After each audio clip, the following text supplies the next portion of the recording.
വെളിപ്പാട് പുസ്തക പഠനം പാർട്ട് നമ്പർ 21. സഭാകാലഘട്ടത്തിലെ അവസാനത്തെ സഭയായിരിക്കുന്ന ലവോദിക്ക കാലഘട്ടത്തെക്കുറിച്ചായിരുന്നു നാം ചിന്തിച്ചുകൊണ്ടിരുന്നത്. കർത്താവിൻ്റെ വരവിൻ്റെ തൊട്ടു മുമ്പിലുള്ള ആത്മീക ലോകം എങ്ങനെയായിരിക്കുന്നു എന്ന് ദൈവത്തിൻ്റെ ആത്മാവ് ഓർമ്മപ്പെടുത്തുന്നതാണ്. ശീതവാനുമല്ല ഉഷ്ണവാനുമല്ലാത്ത ശീതോഷ്ണവാനായിരിക്കുന്ന ഒരു കാലഘട്ടത്തിലേക്ക് ദൈവമക്കൾ എത്തിയിരിക്കുന്നു എന്നതിൻ്റെ മുന്നറിയിപ്പാണ് ഈ ഭാഗങ്ങളിൽ നൽകുന്നത്. വിശ്വാസികൾ അവകാശപ്പെടുന്നത് ഞാൻ ധനവാനാണ്, എനിക്കൊന്നിനും മുട്ടില്ല, ഞാൻ സമ്പന്നനാണ് എന്നുള്ളതാണ്. ഒരുപക്ഷെ ഇന്നത്തെ ആത്മീയ ലോകത്തിലെ അവസ്ഥ ആയിരിക്കാം അത് വെളിപ്പെടുത്തുന്നത്. സഭാഹോളും വാഹനവും മറ്റുള്ള സൗകര്യങ്ങളും കഴിഞ്ഞ കാലങ്ങളെക്കാളൊക്കെ വർദ്ധിച്ചു വന്ന ഒരു കാലത്ത് നാം എത്തിയിരിക്കുകയാണ്.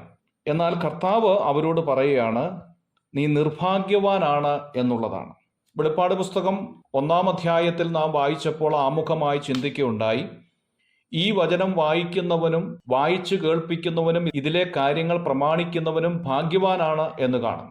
1-ാം സങ്കീർത്തനത്തിലും അത് തന്നെ നാം കാണുന്നുണ്ട്.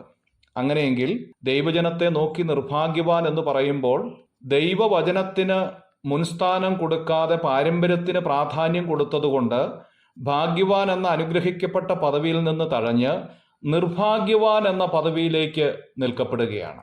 ദൈവവചനത്തിൻ്റെ പ്രസക്തി പലപ്പോഴും നമ്മൾ തിരിച്ചറിയാതെ പോകുന്നതാണ് നിർഭാഗ്യവാനായി തീരുന്നതിൻ്റെ കാരണം.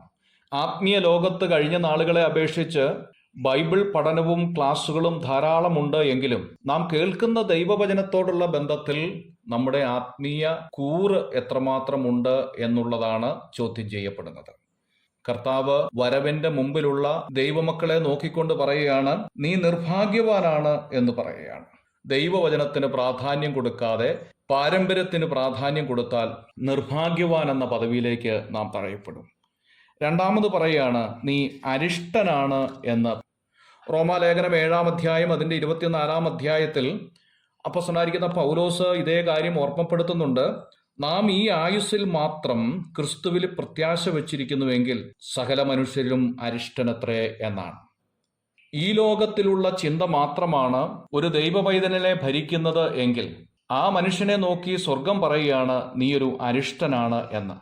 പുനരുത്ഥാനത്തിൽ വിശ്വസിക്കാത്തവരെ നോക്കിയാണ് പൗലോസ് പറഞ്ഞതെങ്കിലും കർത്താവിൻ്റെ വരവിനായി നാം കാത്തിരിക്കുന്നു എന്ന് പറയുമ്പോൾ പോലും കർത്താവിൻ്റെ വരവിനായി നാം എത്രമാത്രം ഒരുങ്ങിയിട്ടുണ്ട് എന്നുള്ളത് ചിന്തിക്കേണ്ട ഒരു കാര്യമാണ്. മൂന്നാമത് ദൈവം തൻ്റെ ജനത്തെ നോക്കി പറയുന്നത് ദരിദ്രനാണ് എന്നുള്ളതാണ്. ആത്മീയരമായ ദാരിദ്ര്യത്തെയാണ് ഇത് കാണിക്കുന്നത്. നാലാമത് പറയുകയാണ്, നീ കുരുടനാണ് എന്ന്. 2 പത്രോസ് 1-ാം അധ്യായം അതിൻ്റെ 5 മുതലുള്ളതായിരിക്കുന്ന വാക്യത്തിൽ ആരാണ് കുരുടൻ എന്ന് ദൈവത്തിൻ്റെ ആത്മാവ് വെളിപ്പെടുത്തിയിട്ടുണ്ട്. അത് നിമിത്തം തന്നെ നിങ്ങൾ സകല ഉത്സാഹവും കഴിച്ച് നിങ്ങളുടെ വിശ്വാസത്തോട് വീര്യവും, വീര്യത്തോട് പരിജ്ഞാനവും, പരിജ്ഞാനത്തോട് ഇന്ദ്രിയജയവും, ഇന്ദ്രിയജയത്തോട് സ്ഥിരതയും, സ്ഥിരതയോട് ഭക്തിയും, ഭക്തിയോട് സഹോദരപ്രീതിയും, സഹോദരപ്രീതിയോട് സ്നേഹവും കൂട്ടിക്കൊള്ളുവിൻ. ഇവ നിങ്ങൾക്കുണ്ടായി വർദ്ധിക്കുന്നുവെങ്കിൽ നിങ്ങൾ അനുഗ്രഹിക്കപ്പെട്ടവരാണ്, ഇല്ലെങ്കിൽ നിങ്ങൾ കുരുടരാണ് എന്ന് ഓർമ്മപ്പെടുത്തുകയാണ്. യെശയ്യാ പ്രവചനം 43-ാം അധ്യായം 8-ാം വാക്യത്തിലും ഇതേ കാര്യം ഓർമ്മപ്പെടുത്തുന്നുണ്ട്. കണ്ണുണ്ടായിട്ടും കുരുടന്മാരായും ചെവിയുണ്ടായിട്ടും ചെകിടന്മാരായും ഇരിക്കുന്ന ജനത്തെ പുറപ്പെടുവിച്ചു കൊണ്ടുവരുവിൻ എന്ന് പറയുന്നുണ്ട്. കണ്ണുള്ളത് കൊണ്ടാകുന്നില്ല, കണ്ണ് പ്രയോജനപ്പെടുത്തുന്നുണ്ടോ എന്നുള്ളതാണ്. നമ്മുടെ ആത്മീയ കണ്ണ് ഒരിക്കൽ സ്വന്തം രക്തം ചൊരിഞ്ഞ് തുറന്നവനാണ് നമ്മുടെ കർത്താവ്. എന്നാൽ കാലാന്തരത്തിൽ ലോകമോഹം നമ്മളിൽ വർദ്ധിച്ച് ദൈവസ്നേഹം നഷ്ടപ്പെട്ടത് മുഖാന്തരമായി നമ്മുടെ ആത്മീയ കണ്ണ് വീണ്ടും ചുരുങ്ങിക്കൊണ്ടിരിക്കുകയാണ് എന്നുള്ളതാണ് ഈ കുരുടൻ എന്നതുകൊണ്ട് അർത്ഥമാക്കേണ്ടത്. ഇതിൻ്റെ ബാക്കി അടുത്ത ക്ലാസ്സിൽ നമുക്ക് ചിന്തിക്കാം. God bless you.